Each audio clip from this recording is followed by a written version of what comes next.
नमस्कार श्रोते हो. आजच्या पुढारलेल्या जगामध्ये काही लोक भूतखेत या गोष्टीला मानत नाहीत. पण तुम्ही माना अथवा मानू नका. जशा चांगल्या शक्त्या या जगामध्ये आहेत तशा वाईट शक्त्या सुद्धा या जगामध्ये असतात. नीरजही त्यापैकीच एक होता की जो अशा गोष्टींना अजिबात मानत नव्हता. पण पुढं त्याच्या जीवनात अशी काही घटना घडली की त्याला अखेर ती वाईट शक्ती आहे हे त्याला मान्यच करावं लागलं. काय घडलं त्याच्या आयुष्यात ऐकूया तर. गोष्टीचं नाव आहे सवाष्ण. वसुमती बंगल्याच्या पोर्चमध्ये एकटीच बसली होती. पावसाळ्याचे दिवस होते. 2 दिवस अधूनमधून पावसाळ्यात सरी खूप सारख्या पडत होत्या. सगळीकडे शांत शांत कुंद वातावरण होतं. थोड्या वेळातच आता ती निसंस पण होणार होती. तिला काय करावं समजत नव्हतं. घरात जावं वाटत नव्हतं. बाहेर किती वेळ बसणार अशा संभ्रमात ती तिथं थांबलेली होती. तिला असं वाटलं माणसाचे जीवन हे खूप विचित्र आहे. 2 महिन्यापूर्वी आपण भरल्या घरातून इथे या बंगल्यामध्ये राहायला आलो. लग्नाला फक्त 2च महिने झालेत. आपलं एकत्र कुटुंबातलं घर, कसं गोकुळासारखं घर. 2 काका, काकू, आई बाबा, दादा, शेजारीच आत्याचा पण वाडा. तिथे आत्तेभाऊ, आत्या, सगळी प्रेमळ माणसं. कधी कुठेही जाऊन बसायची सवय लागलेली, कधी कुठेही जाऊन गप्पा मारायच्या, खायचं प्यायचं मजा करायची. मुख्य म्हणजे माणसात राहायचं. एकटं राहण्याचा प्रसंग जन्माला आल्यापासून आपल्याला कधीच आला नव्हता. पण आज मात्र इथून फेकून दिल्यासारखं आपण मात्र इथं बसलोय. नाही, मी हे असं आयुष्य जगणार नाही. वसुमती का निश्चयाने मनात मांडली. आज नीरज घरी येऊ दे. मी त्याला स्पष्ट शब्दात सांगणार आहे. गावामध्ये जो आपला फ्लॅट आहे त्या फ्लॅटमध्ये आपण शिफ्ट होऊ. या बंगल्यात मी एकटी राहणार नाही. एकटं राहण्यासारखी परिस्थितीच नव्हती. सासू सासरे 15-20 दिवस राहून गेले होते. पण त्यांच्यानंतर मात्र हे घर मला आता खायला उठलंय. मी दिवसभर इथं करू काय? इथं कॉलनी आहे, जवळजवळ बंगले आहेत. पण ह्या कॉलनीत कमालीची शांतता आहे. एकतर ही कॉलनी गावापासून खूप लांब आहे म्हणून पण असेल का काय आहे माहीत नाही. पण इथं फार तुरळक लोक येता जाताना दिसतात. आणि एवढ्या मोठ्या बंगल्यात मी करू काय? वर 4 खोल्या, खाली 4 खोल्या. संध्याकाळचं तुम्हाला 1 मिनिट दम धरवत नाही. त्याच वेळेस मोठी पावसाची सर आली. वसुमती घाईघाईनी बंगल्यात शिरली. तिनं दार लावून घेतलं. पहिले दिवे लावले. सोफ्यावर बसली. तिला काय करावं सुचेना. टीव्ही तरी बघूया का जरा वेळ. तिने टीव्ही लावला. पण त्या टीव्हीवरती मराठी मालिका लागली होती. त्या बायका, त्यांची भडक मेकअप, त्यांची कारस्थानं, हे काही बघण्यासारखं नव्हतं. तिनं रागाने टीव्ही बंद केला. आईला फोन करते. आईचाही फोन बराच वेळ वाजला पण तिनं उचलला नाही. आता मात्र तिच्या रागाचा पारा आणखीन वाढला. कुठं जाती ही फोन ठेवून काय माहिती. 1000 वेळा सांगितलं फोन जवळ ठेवत जात जा. दादाला फोन करते. दादानी एका 2 रिंगमध्येच तिचा फोन उचलला. काय वसू, काय चाललंय? काय चालणार आहे रे? काही चाललं नाहीये माझं. माझं सगळं वाटोळं झालंय दादा. काय झाले वसू? मग तिनं आपली सगळी कहाणी त्याला सांगितली. आपल्या मनात काय चाललंय हे तिला सांगितलं. तर म्हणलं एक लक्षात ठेव. आत्ताशिक तुमच्या लग्नाला 2च महिने झालेत. जरा दमदीर धर. कुठल्याही नवीन ठिकाणी गेलं नाही सगळं करमत लगेच. तू मला शिकवू नकोस. माझा करमण्याचा प्रश्नच नाहीये दादा. इथं मला एकटं वाटतं. मला भीती वाटते. सांग ना, नीरज 11 वाजता कामावर येतो. तोपर्यंत मी काय करायचं रे? खरंच सांग तू मला, खरंच. आता मात्र वसुमतीचा गळा भरून आला. तिकडे तिचा दादाही गंभीर झाला. तर म्हणला एक काम करतो. या रविवारी मी येतो तुझ्याकडं. आपण सविस्तर बसून चर्चा करूया. तू काळजी करू नको वसू आणि तुझी काळजी घे मुख्य म्हणजे. तिनं फोन ठेवून टाकला. आता काय करायचं? तेवढ्यात तिच्या मेसेजची रिंग वाजली. तिने मेसेज वाचला. नीरजचा मेसेज होता. मी जेवायला येणार नाहीये, तू जेवून घे. आता मात्र तिच्या संतापाचा आहे तेवढा सुद्धा ताबा सुटला. हा समजतो काय स्वतःला? इथं मला त्यांनी बंदी करून ठेवले का काय? नाही राहणार मी या बंगल्यात. आज रात्रीच मी सगळ्या गोष्टीचा साक्ष मोक्ष लावणार म्हणजे लावणार. वसुमती एकदम तिरस्काराने जागेवरनं उठली. तिनं आतमध्ये स्वयंपाकघरात जाऊन बघितलं. आता हा जेवायला येणार नाहीये म्हणजे माझ्या एकटीपुरतंच मला काहीतरी करावं लागेल. बघू दुपारचं काय आहे. तिनं बघितलं, थोडासा भात आणि भाजी होती. बास झालं. आज एवढंच खायचं. नाही करायचं काही आपण स्वयंपाक. कुणासाठी करू स्वयंपाक? एकटीसाठी? माझ्यासाठी नाही. ती पुन्हा सोफ्यावर येऊन शांतपणे बसली. आणि त्याच वेळेस तिच्या बंगल्याची बेल वाजली. तिला धक्का बसला. 2 महिन्यात कधीही आपली बंगल्याची बेल वाजली नव्हती. नीरजनी तर असा मेसेज केला होता म्हणजे तो नसणारच. मग कोण आला आता ह्यावेळेस? तिच्या छातीत उगत धडधड करायला लागलं. तिनं हॉलच्या खिडकीतून बाहेर बघितलं. सगळीकडे शांतताच होती. रस्त्यावर चिटपाखरू पण नव्हतं. अंधाराचं साम्राज्य आता अजून गडद झालं होतं. पुन्हा एकदा बेल वाजली. तिनं ठरवलं आधी आईमधनं बघूया. तिनं आईमधनं बघितलं. एक 60-65 वर्षाची एक वयस्कर बाई उभी होती. ती दिसायला अतिशय सुंदर वाटली. कुरळे केस, गोरापान चेहरा, मोठं कुंकू, किंचित पांढरे झालेले केस,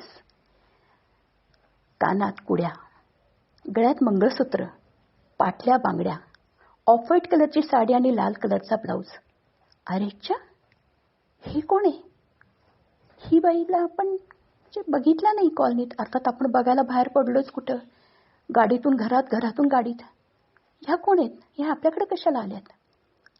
त्याच वेळेस पुन्हा तिसरी बेल वाजली. आता मात्र दार उघडण्याशिवाय गत्यंतर नव्हतं. वसुमतीने दार उघडलं. आपण म्हणजे कोण? म्हणजे वसुमतीने साजरतच विचारलं. अगं आत तर येऊन देशील? मधाळ हसत त्या म्हणाल्या. हां सॉरी, या ना, आतमध्ये या. त्या सोफ्यावर बसल्या. वसुमती घुटमळली. मी पाणी आणते. नको ग, पाणी नको. हे बघ, तुला आता माझी मी ओळख करून देते. माझं नाव अलका. हे बघ, ही तुझी तुमची हॉलची खिडकी आहे ना, त्या खिडकीतून सरळ बघ. समोर जो रस्ता जातो की नाही, कोपऱ्यावरती माझा बंगला आहे बघ, पारिजात. हो का? हां, तोच माझा बंगला आहे. मी तिथंच राहते. आज मी तुला आमंत्रण देण्यासाठी आले. शुक्रवारी माझ्याकडे हळदीकुंकवाला येशील का गं? हळदीकुंकवाला कोण नाही म्हणू शकणार होतं, पण इतक्या अनोळख्या बाईला आपण चटकन हो तरी कसं म्हणावं, हा प्रश्न आता वसुमतीला पडला. ती म्हणली, हो म्हणजे काय आहे म्हणजे तुमच्याकडं? काही नाही गं. माझ्या सासूबाईंना जाऊन 2 वर्ष झाली. मागच्या वर्षी सगळं यथासांग त्यांचं सगळं केलं. त्या सवाष्ण केल्या अगं, मुख्य म्हणजे. त्यामुळं सगळं त्यांचं मी 12 महिने अविधवा नवमी वगैरे सगळ्या गोष्टी केल्या. आणि आमच्या ह्यांचं खूप प्रेम होतं आईवडिलांवरती. सासूबाई गेल्या, त्यांच्या धक्क्याने 3 महिन्यात सासरीही गेले. अगो बाई, हो ग, काय सांगायचं. हे दोघं जे अचानक गेले ना, ते धक्का माझे मिस्टर पचवूच शकले नाहीत. तेव्हापासून ते आजारी पडायला लागले. निराशेत गेले. आता तर झोपूनच असतात. रिटायर्ड झालेलेच होते ते, पण खूप त्यांनी धसका घेतला ग. अगो बाई, हो.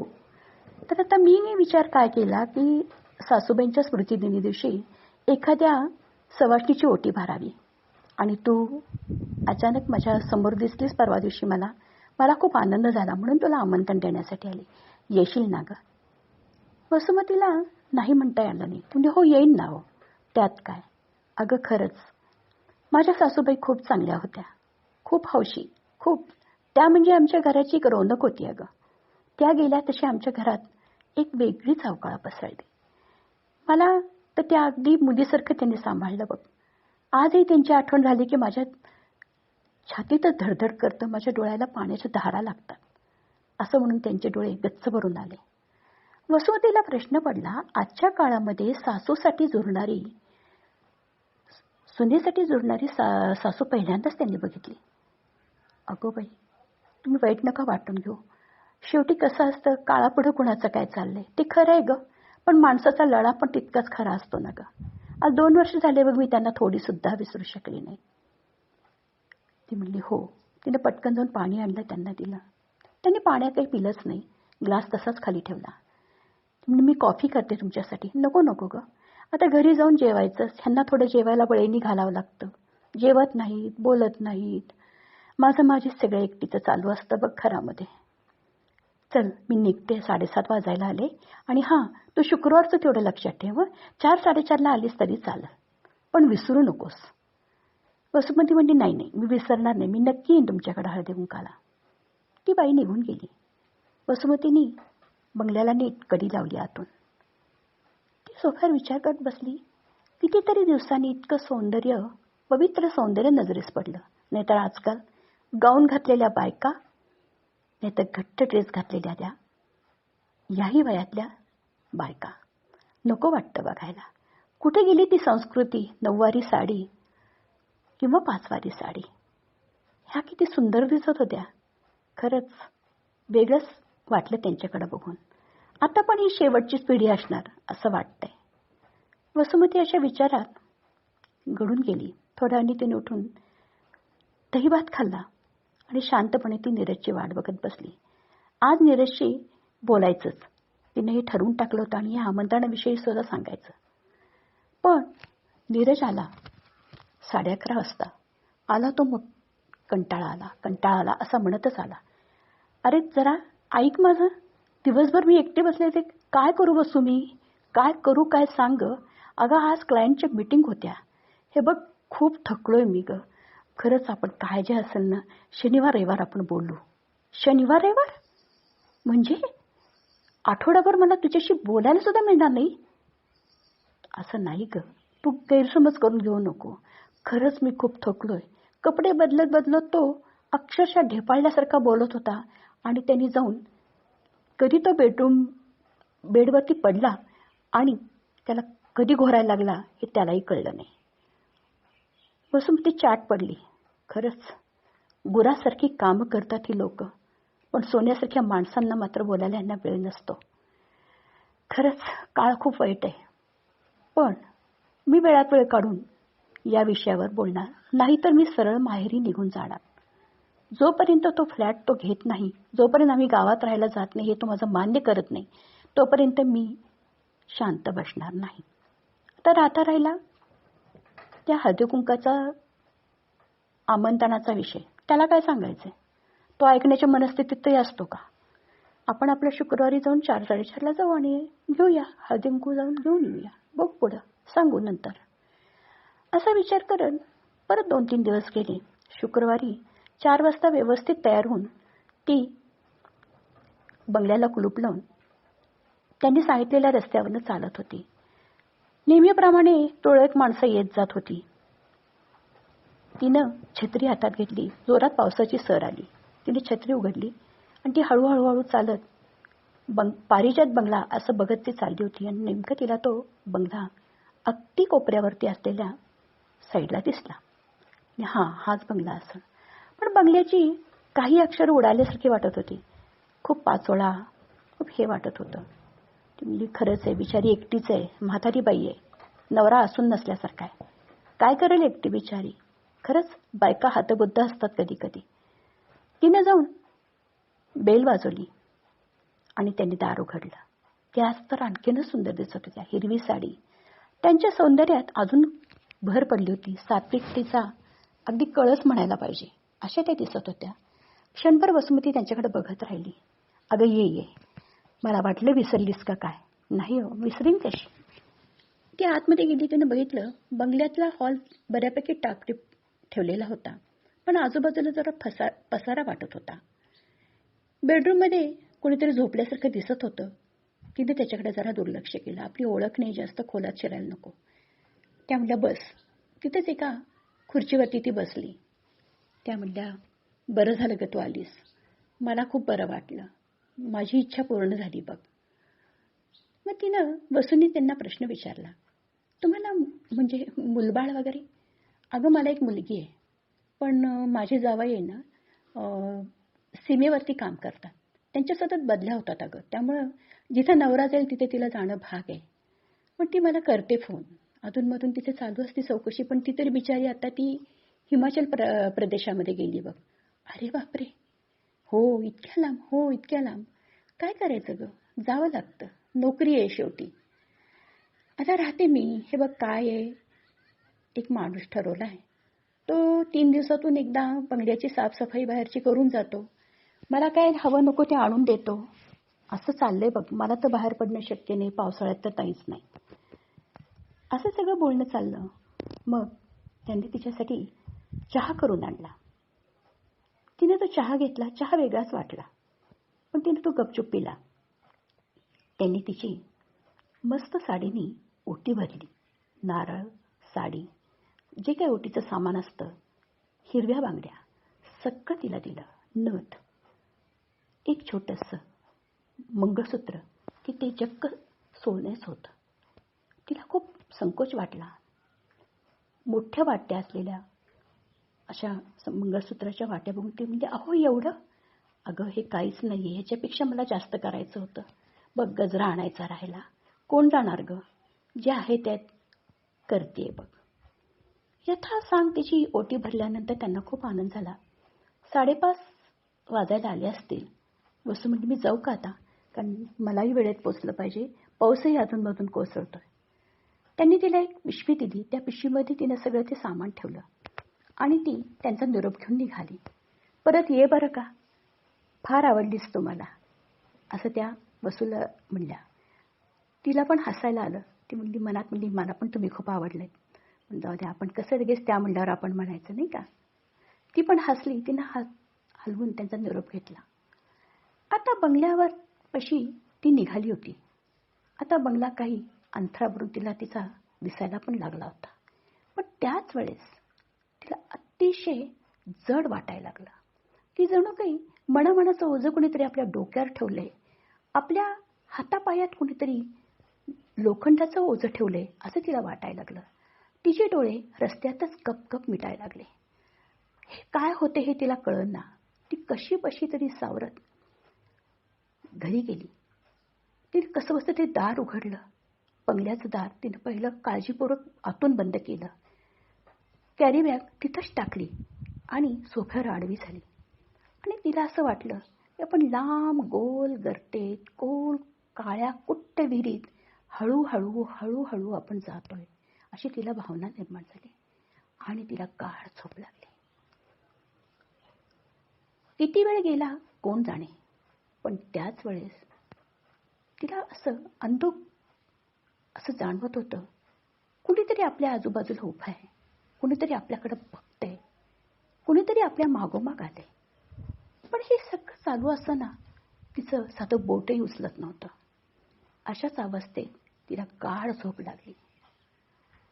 किती काळ गेला माहीत नाही, पण जेव्हा तिच्या लक्षात आलं तेव्हा बंगल्याची बेल खाड खाड खाड वाजत होती. दारावर धक्के दिले जात होते. तिनं घाबरून घड्याळाकडे बघितलं. घड्याळात 11:15 वाजले होते. म्हणजे मी आल्यापासून अशीच पडलेली, अंगावरची साडी, जरीची वगैरे सगळं तसंच. तिनं उठून बसली. त्यास तिला चक्कर आली आणि तिनं घाबरून दाराकडे बघितलं. तिला वाटलं नीरजच असेल का. हो नीरजच असेल. नीरज मात्र बाहेरून, वसू दार उघड, मी आलोय, असं म्हणत होता. ती धडपडत उठली आणि तिच्या लक्षात आलं की आपल्याला फणफणून ताप भरलाय. तिने कसं बसं ते दार उघडलं. नीरज कमालीचा चिडला होता. काय बावळट आहेस का ग तू, किती वेळ झाला मी दार वाजवतोय, मूर्ख म्हणून वाजवतोय का, अमकं आहे का, तमकं आहे का, असं तसं तो बोलत होता. पण वसूला काही कळतच नव्हतं. तिने त्याच्याकडे शांतपणे बघितलं. तिला बोलायचं होतं पण बोलता येत नव्हतं. आणि थोड्या वेळाने त्याचं लक्ष वसूकडे गेलं. वसू, अशी का दिसतीस तू, आणि हे काय, ही जरीची साडी, हे एवढा सगळा अवतार घेऊन तू झोपली होतीस का ग? काय तुला बरं नाही का? आता मात्र त्यांनी जवळून तिच्या कपाळावर हात ठेवला आणि चटका बसल्यासारखा त्यांनी हात मागे घेतला. अगं वसू, तुला खूप ताप भरलाय. तिने कसं बसं तरी त्याच्याकडे बघितलं. काय झालं तुला, बरं नाही का? अगं मला एखादा मेसेज करायचा, फोन करायचा, मी ताबडतोब आलो असतो. पुढचं तो काय बोलतो हे त्याच्या सगळं डोक्यावरनं जायला लागलं. ती तिथंच कोसळली. त्याने तिला सोफ्यावर झोपवलं. डॉक्टरने इमर्जन्सी बोलवण्यात आलं. डॉक्टरने तिच्या तापाचं कारण कळलं नाही. आता मात्र या गोष्टीला 15 दिवस झाले, पण ताप तिचा उतरत नव्हता. काही कशाने तिला बरं वाटत नव्हतं. तिचे आईवडील पण गावाकडनं आले, भाऊ पण आला. काय झालं, ती नक्की कुठे गेली किंवा तिच्या बाबतीत नक्की झालं काय हे कुणालाच कळायला मार्ग नव्हता, कारण वसुमती बोलण्याच्या परिस्थितीत नव्हती. ती नेहमी अंतराळात बघितल्यासारखी कुणाशी तरी हातवारी करत बोलत होती. अशा काहीतरी अवस्थेत ती गेलेली होती. डॉक्टरने तिच्या तापाचं, तिच्या आजाराचं कारण कळलं. शेवटी एके दिवशी नीरज म्हणला, बाबा मला एक शंका येते. ही त्या दिवशी सकाळी जेव्हा मी गेलो तर चांगली होती, अचानक हिला काय झालं असेल? तेच तर कळायला मार्ग नाही आहे. ते शोधलं पाहिजे. हे लक्षण काहीतरी वेगळं आहे, हे मेडिकल नाही आहे. वसुमतीचा दादा म्हणाला, माझ्या ओळखीचे एक जण ज्योतिषी आहेत, मी त्यांना घेऊन येतो, बघू ते आपल्याला काय मार्गदर्शन करतात. दादा त्या ज्योतिषांना घेऊन आला. त्यांनी 5 मिनिटातच तिचं नीट निरीक्षण केल्यावर सांगितलं, तिला प्रचंड बाहेर वासा झालेला आहे. ती अशा ठिकाणी कुठेतरी गेलेली होती की तिथंच तिला काहीतरी झालेलं आहे. तिला आता आधी आपण शुद्ध राहणं पाहिजे. ती कुठे गेली होती ही माहिती मिळवली पाहिजे. त्याशिवाय आपल्याला पुढे काहीही उपाययोजना करता येणार नाही. त्यानंतर मग त्यांनी तिच्यावर काही उतारे सांगितले. नीरजला हे सगळं पटत नव्हतं. हे काय करताय तुम्ही लोक? अरे आपण चंद्रावर गेलोय आणि तुम्ही हे उतारे पातारे अजून करताय का? वसुमतीचा दादा ह्या गोष्टीला मानत होता. तर म्हटलं, भाऊजी प्लीज, जे आम्ही उपाय करतो ते आम्हाला करू द्या. तुमचा विश्वास नसेल तुम्ही ठेवू नका, पण कृपा करा, आम्हाला आता अडथळा करू नका. हिच्या जीवन मरणाचा प्रश्न आहे. मी तुमची माफी मागून तुम्हाला सांगतो. तो असं बोलल्यानंतर नीरजचा नाईलाज झाला. तो सगळं जे जे काय चाललं होतं ते बघत होता. आणि आश्चर्य म्हणजे 4 दिवसात वसुमती थोडीशी ताळ्यावरती आली, थोडीशी माणसं ओळखायला लागली. तिला कळत होतं की आपण काय बोलतोय किंवा समोरचं माणूस आपल्याला काय म्हणतंय. इतक्या परिस्थितीत ती आली. त्याही नंतर 2 दिवसांनी ती आता पूर्णपणे ठीक झाली, पण ताप मात्र काही तिचा उतरत नव्हता. अशक्त अत्यंत झालेली होती ती. तिच्या तोंडातून शब्दच फुटत नव्हता. आता मात्र ती व्यवस्थित थोडं तरी बोलू शकेल अशा परिस्थितीत आल्यानंतर तिचा दादा पुन्हा त्या ज्योतिषांना घेऊन येतो आणि म्हणतो की काय झालं हे आता तुम्हीच विचारा. मग ते ज्योतिषी म्हणतात, बाळा कशी आहेस तू? ती मानेने होकार देते. तू काय केलं होतंस? कुठे गेली होतीस का त्या दिवशी? ती वसुमती विचारात पडते. क्षीण आवाजात म्हणते, हळदी कुंकाला. कोणाकडं? पटवर्धन काकूंकडं. कोण पटवर्धन? पारिजात बंगला आहे ना आपल्या तिथे, तिथं. पारिजात बंगला का? बरं बरं. मग काय झालं तिथं गेल्यावर? ओटी भरती त्यांनी माझी. मग पुढं काय झालं? काही कळलं नाही. मी बंगल्यापाशी येत होते, मला काही सुचलं नाही. त्याच्यानंतर असं म्हणत ती पुन्हा डोळे मिटून बसली. थोडा थोडा क्लू लागला होता. तिचा दादा म्हणला, भाऊजी ताबडतोब ते पारिजात बंगला कुठला आहे तो आपण शोधून काढला पाहिजे. ते दोघंजण पटकन गाडीवर निघाले. त्यांच्या घरापाशी आले. पण घरापाशी तिथं पारिजात बंगला असं आसपास तर कुठे दिसला नाही. मग त्यांनी एका माणसाला विचारलं, इथं पारिजात बंगला नाही, कुठं आहे? त्यांनी सांगितलं की ते काय त्या कोपऱ्यात ते पडीक बंगला, ते का बंगल्याचं तुम्ही कशाला नाव काढताय? त्या माणसाने तिरसटल्यासारखं त्याला विचारलं. नाही म्हणजे कुठे येतो बंगला, फक्त विचारायचं होतं. ते काय ते कोपऱ्यात तिकडं एकदम मागचा प्लॉट आहे बघा, तिथं तो बंगला होता, आता तिथं कोणीही राहत नाही. म्हणजे अहो काय, होती तिथं नवरा बायको राहायला, सगळं होतं, एकत्र कुटुंब होतं. त्या बाईचे सासू सासरे होते, सगळं चांगलं चाललं होतं. त्यांना एक मुलगी आहे, ती इथं राहत नाही, ती तिकडं कुठंतरी असते वाटतं, लांबच आहे कुठंतरी. मग मग पुढं काय झालं? काही नाही. एके दिवशी सासूबाई अचानक गेल्या. त्याचा धक्का सासऱ्यांना पण सहन झाला नाही आणि आईबापाचा धक्का त्या माणसाला सहन झाला नाही. तो पण त्यांनी पण अंथरूण धरलं. बिचारी ती बाई शेवटपर्यंत झटत राहिली हो. पण एक होतं बरं का हो, सगळं कॉलनीला, आम्ही आता जुनं राहतो इथं, सगळ्या कॉलनीला त्या सासूसनेचं प्रेम माहिती होतं. खूप खूप खचल्या त्या होत्या. पण एकीकडं नवरा, एकीकडं सासरे, कुणाला सांभाळायचं त्या बिचारीला कळलंच नाही हो बिचारीला. मग मग काय, धावपळ झाली त्या बाईच्या जीवाची. ह्याला दवाखान्यात नाही, त्याला दवाखान्यात नाही, एकटी करत होती. पण बघा ना, दैव कसं असतं, जे करतं माणूस असतं ना, त्यालाच कधी कधी ताणून काहीतरी होतं. तसं झालं. त्यांना अचानक देवाज्ञा झाली. काय म्हणजे त्या गेल्या? हो गेल्या. कशानं गेल्या काय कळलं नाही हो, झोपेतनं उठल्याच नाहीत त्या. ज्यावेळेस त्या गेल्या तेव्हा ह्या दोघांनाही कळलं नाही. ते दोघं तिच्या उठण्याची वाट बघत बसले. मग मग काय नाही, सासरे जरा त्यातल्या त्यात थोडे ठीक होते. त्यांनी येऊन बाहेर जागी आम्हा लोकांना बोलवलं, आम्ही सांगितलं, गेल्या, त्यांचं सगळं आम्ही केलं. पण थोड्या दिवसातच ते दोघंही गेले. अरे बापरे, कोण आधी गेलं? आधी सासरे गेले, मग तो त्यांचे मिस्टरही गेले. आता त्यांची मुलगी एकदा येऊन गेली होती मधी, पण ती काय करणार आता, एवढ्या लांब ती आहे, बंगला बंद करून आपली ती कुलूप लावून गेलेली आहे. अरे बापरे. आता मात्र नीरजचा पण चेहरा पांढरा फटक पडला होता. तो म्हटला, हो पण इथं काय अडचण आहे का हो, प्रॉब्लेम आहे का? आहे ना प्रॉब्लेम.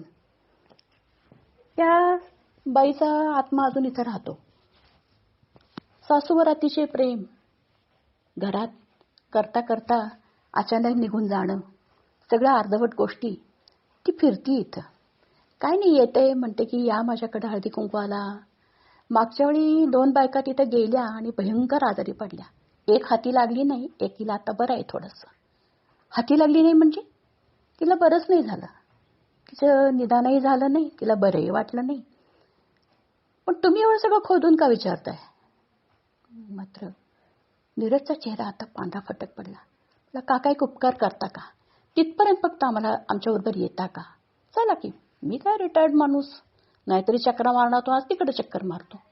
तो माणूस त्यांच्याबरोबर यायला तयार झाला. सगळेजण पारिजात बंगल्यापाशी गेले आणि तिला त्या पारिजात बंगल्याकडे बघून त्यांना हादरल्यासारखं झालं. पूर्ण पडझड झालेली, दरवाजा हे ते सगळं हे झालेलं. अशा वाईट अवस्थेत तो बंगला बघून ते दोघंही हादरले. ते घरी आले. आता ह्या गोष्टीची सगळी ओळख त्यांनी त्या ज्योतिषांना सांगितली. ते म्हणले, आता ह्या गोष्टी वसुमतीला काही सांगू नका, आधी तिला बरं होते. थोड्या दिवसांनी अनुष्ठानामुळं आणि नामस्मरणामुळं वसुमतीच्या तब्येतीत बऱ्यापैकी चांगला फरक पडला. आता ती थोडीशी, तिला घरी डिस्चार्ज सुद्धा मिळाला. ती आता थोडीशी बोलण्यासारखी झाली. घरी आल्यानंतर सगळेजण असेच बसलेले होते. एके दिवशी तो दादा मात्र तिच्याजवळच राहिला होता. जोपर्यंत तिला बरं वाटणार नाही तोपर्यंत मी जाणार नाही गावाकडं, असं त्यांनी ठरलं होतं. त्यामुळे नीरजला आपोआपच आधार मिळाला होता. एके दिवशी रविवार होता. सकाळचे ते सगळे बसलेले होते. तेवढ्यात आज विषय काढायला योग्य संधी आहे असं दादानी नीरजच्या कानात सांगितलं. आज आपण हिच्याकडनं माहिती काढू. ते म्हणले, वसू, तुला एक विचारायचं होतं. तू कुठे गेली होती का गं, हळदी कुंकाला, किंवा कुणी तुला कुठं घरी बोलवलं होतं का? अहो हो, मला सांगायचं होतं, तुम्ही मला ना जरा सुद्धा वेळ देत नाही आता. हे बघा, तिनं सगळं त्या दिवशी जे घडलं ते सगळं शब्द त्यांना सांगितलं. तो म्हणला, तुला अक्कल आहे का? नीरज संतापून म्हणला, काय झालं? अनोळखी ठिकाणी काहीही मला न सांगता तू अशी कशी काय वर जाऊ शकतेस? अहो पण काय झालं? काय? काही नाही झालं. मग त्यांनी तिला हळूहळू सगळं सांगून टाकलं. तिला प्रचंड मानसिक धक्का बसला. ती ताबडतोब उठून उभी राहिली. दादा, आता मी 1 मिनिट सुद्धा इथं राहणार नाही. मला तू एकटं आपल्या घरी घेऊन चल. आणि नीरज, मी गावात राहीन. गावातला फ्लॅट लहान असता तरी चालेल. मला हा तुमचा बंगला नको. मी निघाले. थांब जरा बसू. तुझ्या अगोदरच मी त्या भाडेकरूला खोली खाली करायला सांगितली. 15-20 दिवसात तो खोली खाली करेल. 15-20 दिवस ना, मी दादासोबत जाते. हो, तू जा. पण यापुढे लक्षात ठेव, कोणी जर असं बोलवलं अनोळखी ठिकाणी तर जात जाऊ नकोस. नीरजने तिला दम देण्याच्या ह्याच्यात विचारलं. तिने त्याचं काही वाक्य ऐकलंच नाही.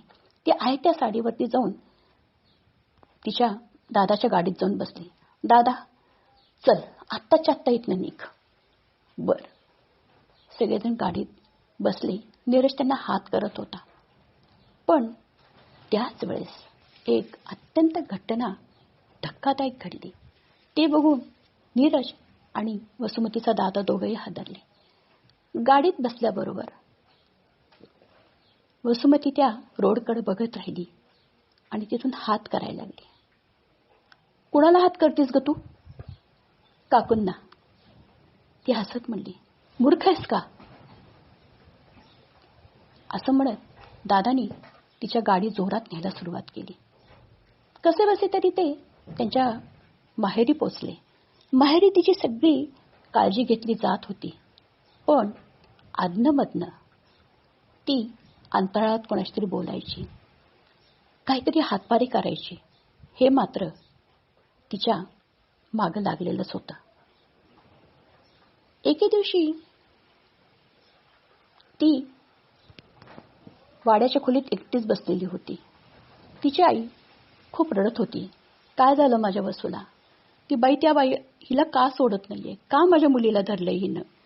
असं ती वारंवार तिच्या दादाला विचारत होती. काय सांगायचं आपण? थांब, आपण तिला सावरायला लागणार आहे. काही दिवस जातील, पण होईल बघ सगळं नीट. दादा असा म्हटला. आणि ते दोघंजण तिच्या खोलीच्या दारापाशी येऊन पोचले तर आतून आवाज येत होता. काकू, तुम्ही मला फार आवडता. आणि दुसरीकडनं आवाज आला, हो ग, तू पण मला खूप आवडती. हे बघ, तूच ना सेम माझ्या मुलीसारखी दिसतेस. मी तुला त्याशी सांगायचे राहिले. हे बघ, तू कुठं पण राहायला जा, मी तुझ्यासोबत कायम असणार आहे. हो, मला सोडून जायचं नाही बरं का काकू. तुम्हाला पण इथं कोणी नाही ना? मग मी आहे ना. तुम्ही मला मुलगी म्हणता ना. आता आपण दोघी जणी सतत एकमेकींच्या बरोबर राहू. असं म्हणत वसुमती फार मोठ्यांदा हसत होती. आणि वसुमतीची आई दिडमुड होऊन त्या खोलीकडे बघत राहिली. आणि खोलीमध्ये थोड्या वेळाने एक निशब्द शांतता पसरली. त्या शांततेत वसुमती पुन्हा काही झालंच नाही अशा थाटात आईला म्हणाली, आई, दादा, तुम्ही बाहेर का थांबलात? या की. असं म्हणून त्यांना आतमध्ये बोलवलं.